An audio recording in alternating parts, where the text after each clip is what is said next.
உயிரினும் மேலான அன்பு உடன்பிறப்புகள்.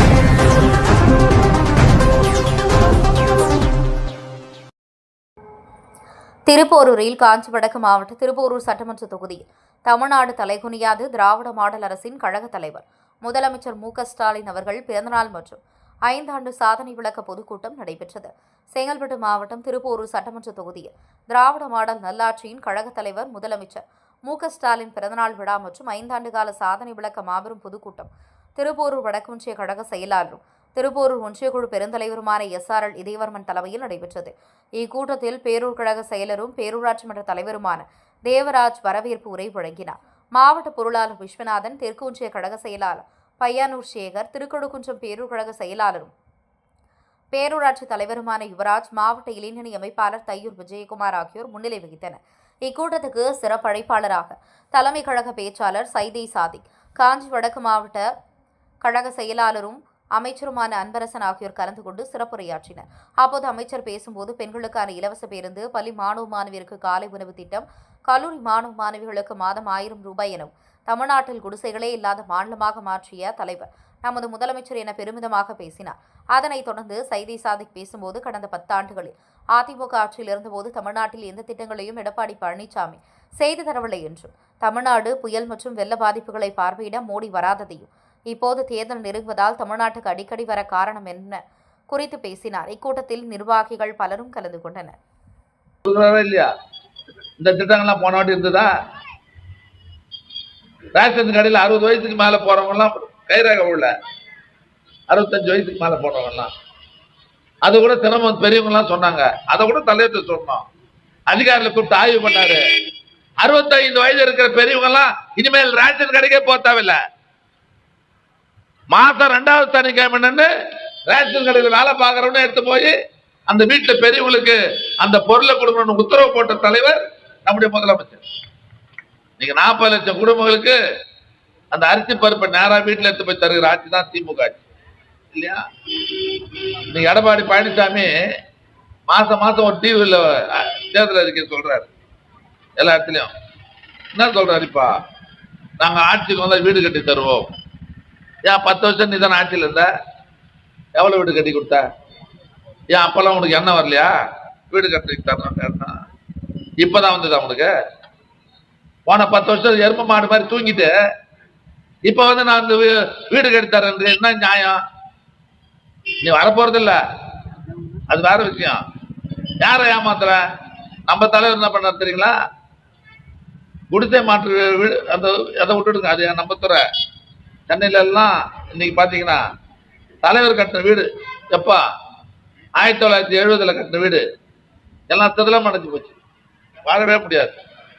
இப்ப அந்த வீடெல்லாம் கிட்டத்தட்ட 22,000 வீடு நம்ம ஆட்சி வந்த இந்த 5 வருஷத்துல உடைச்சிட்டு புது வீடு கட்டி யார் யாரெல்லாம் கொடுத்துட்டு வந்தாங்களோ அவங்களுக்கே வீடு கட்டி தந்திருக்கிற தலைவர் நம்முடைய முதலமைச்சர். சென்னையில மட்டும் தமிழ்நாடு முழுவதும் எவ்வளவு குடிசை வீடு கணக்கெடுத்தார். 9 லட்சம் வீடு இருந்து கணக்கு கொடுத்தாங்க. இதை படிப்படியா அகற்றி விட்டு காங்கிரீட் வீடு கட்டித்தரப்படும் என்று அறிவித்தார். 3 வருஷத்துக்கு முன்ன சட்டமன்றத்தில் முதல் கட்டமாக 1 லட்சம் வீடு கட்டுறதுக்கு 3500 கோடி ரூபாய் ஒதுக்கீடு பண்ணாரு. கலைஞர் கனவு இல்லம் நாம இருக்குதா இல்லையா? ஊராட்சி மன்ற தலைவர்லாம் வந்துக்கிறீங்களா? எல்லா ஊர்லயும் பட்டா இருந்ததுன்னா தமிழ்நாட்டில் 12,255 ஊராட்சியிலையும் 25 வீடு, 30 வீடு, 40 வீடுன்னு 3 வருஷத்துக்கு முன்ன இப்ப 1 லட்சம் வீடு கட்டிட்டோம். போன வருஷத்துக்கு 3 வருஷம் மேல ஒரு 1 லட்சம் வீடு கட்டுறதுக்கு 3,500 கோடி ரூபாய் ஒதுக்கீடு பண்ணாரு. இப்ப கட்டிட்டு இருக்கிறாங்க. இப்ப சட்டமன்ற கூட்டம் நடந்தது இல்ல, இதுல 1 லட்சம் வீடு கட்டுறதுக்கு 3,500 கோடி ரூபாய் ஒதுக்குனாரு. இப்ப பயனாளிகள் பட்டியல் எடுத்துட்டு இருக்கிறாங்க. சேர்மனை கேளுங்க, உள்ளாட்சி மன்ற தலைவர் கேளுங்க, பட்டாவோட பயனாளிகள் பட்டியல் ரெடி பண்ணிட்டு இருக்கிறாங்க. ஆக படிப்படியாக இந்த ஒரு 6-7 வருஷத்துல தமிழ்நாட்டில் குடிசையே இல்லாத நிலையை உருவாக்க போகிற தலைவர் தான் நம்முடைய முதலமைச்சர் என்பதை நீங்க மறந்துவிட. 1-2 நிறைய செய்தி சொல்லிட்டே போலாம். ஒரு பக்கம் ரோடு, ஒரு பக்கம் சுடுகாடு, ஒரு பக்கம் தெருவிளக்கு, ஒரு பக்கம் பல்கலைக்கழகம், ஒரு பக்கம் மக்களுக்கான நல்வாழ்வு திட்டங்கள். ஒரு அரசு எப்படி செயல்பட வேண்டும், எல்லாரையும் அரவணைக்கிற ஆட்சி தான் திராவிட மாடல் ஆட்சின்னு சொன்னார் முதலமைச்சர். என்னை விட்டுட்டீங்கன்னு யாராவது ஒருத்தர் சொல்ல முடியுமா? திருநங்கைகளுக்கு அரசு வேலை, கண்டக்டர் வேலை கிடைச்சிருக்கு, போலீஸா வேலை கிடைச்சிருக்கு, சமுதாயத்தில் மரியாதையோடு வாழ்ந்து கொண்டிருக்கிறார்கள். நான் பணிவோடு கேட்கிறேன், இவ்வளவு சாதனையை சொன்னல, எங்களை பார்த்து எடப்பாடி கேள்வி எழுப்புறாருல்ல, 10 வருஷம் இருந்தீங்களே ஐயா, நீங்க என்னையா பண்ணீங்க? என்ன பண்ணிருக்கீங்க 10 வருஷம்? உங்க கூட்டணி நல்ல கூட்டணியா? அது கள்ள கூட்டணி இல்லையா? உங்க கூட்டணி ஜெயலலிதா ஏத்துப்பாங்களா? ஜெயலலிதா என்ன சொன்னாங்க உயிரோடு இருக்கிறப்போ? இந்த லேடியா அந்த மோடியா? கேட்டது யார்? ஜெயலலிதா. மோடியை விட மாட்டேன் சொன்னது யார்? ஜெயலலிதா. மோடி தமிழ்நாடு துரோகம் செய்கிறார் சொன்னது யார்? ஜெயலலிதா. அந்த ஜெயலலிதா ஆத்மா எடப்பாடி மன்னிக்குமா? தன்னுடைய சுயநலத்திற்காக அதிமுக பிஜேபி கூட்டணி. நான் பணிவோடு கேட்கிறேன், பிஜேபியால், நரேந்திர மோடியால், அமித்ஷாவால் தமிழ்நாடு கிடைத்த நன்மை என்ன? ஒரு திட்டம் சொல்ல முடியுமா? ஒரு சலுகை உண்டா? 100 நாள் வேலை வாய்ப்பு திட்டம். என்ன வேலைக்கு போறீங்களா? வேலையே கிடையாது. சம்பளம் தரமாட்டேன், போறப்ப மாரியாத்த கோயில மண்ணவாரி போட்டு போ. தரமாட்டேன்டா. 100 நாள் வேலை வாய்ப்பு திட்டம் தமிழ்நாடா? கிடையாது. ஜல்ஜீவன் கிராமப்புற குடிநீர் திட்டம் 2500 கோடி தரணும், முடியாது, தர முடியாதுன்றான். பள்ளி உதவித்தொகை, சர்வ சிக்ஷன் அபியான் திட்டம் 3000 கோடி தரணும். தர வேண்டிய பணத்தை கூடுறா. மோடி சொல்கிறார், இந்தி படிக்கிறேன்னு ஒத்துக்கோ, இந்தி சொல்லி தரேன்னு ஒத்துக்கோ, அப்பதான் 3000 கோடி தருவன்ட்டு. நம்ம மோடி அப்போ பணத்தை கேட்டோமா? ஏதாவது ஒரு திட்டம் சொல்ல முடியுமா? பெரியவர்களே, தாய் மகளே, வரதா புயல் வந்தது, கஜா புயல் வந்தது, ஒக்கி புயல் வந்தது, 2005 வெள்ளம் வந்தது, ஒரு உதவி பண்ணலையே, எட்டி கூட பார்க்கலையே. ஆனா இன்னைக்கு ஓட்டுக்கு வந்து பேசுறாரு, ஓட்டு வாங்கணும்னு 3 முறை தமிழ்நாட்டுக்கு வரார். நான் பணிவோடு கேட்கிறேன், 2015 வெள்ளம் மோடி வந்தாரா? ஒக்கி புயல் 500 பிணங்கள் கன்னியாகுமரி கடலிலே மிதந்தது, மீனவ பிணங்கள், மோடி எட்டி பார்த்தாரா? கஜா புயல் காவிரி டெல்டா மாவட்டத்தில் 2 லட்சம் தென்னை மரங்கள் காய்ந்து போனது, 3 பேர் செத்து போனாங்க, மோடி வந்தாரா? வரதா புயல் கடலூர் அழிந்து போனது, மோடி வந்தாரா?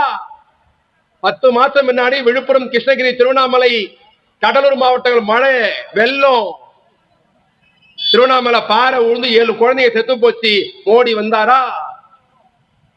எந்த புயலுக்கும் வராத பிரதமர், எந்த வெள்ளத்துக்கும் வராத பிரதமர், எந்த துக்கத்துக்கும் வராத பிரதமர், ஆறுதல் சொல்ல வராத பிரதமர், தமிழ்நாட்டு திட்டங்களை தராத பிரதமர், தமிழ் மொழியை புறக்கணிக்கிற பிரதமர், தமிழனை வஞ்சனையோடு பார்க்கிற பிரதமர், தமிழை ஒழித்து இந்தியை திணிக்கணும்னு நினைக்கிற பிரதமர், தமிழை நாளாந்தர மொழியாக பார்க்கிற பிரதமர், தமிழன் என்றாலே கசக்கிற பிரதமர், நம்மையெல்லாம் புறக்கணிக்கிற பிரதமர் கேவலம் ஓட்டுக்காக தமிழ்நாட்டுக்கு வந்திருக்கிறார். நாட்டு மக்கள் சிந்தித்து பார்க்க வேண்டும்.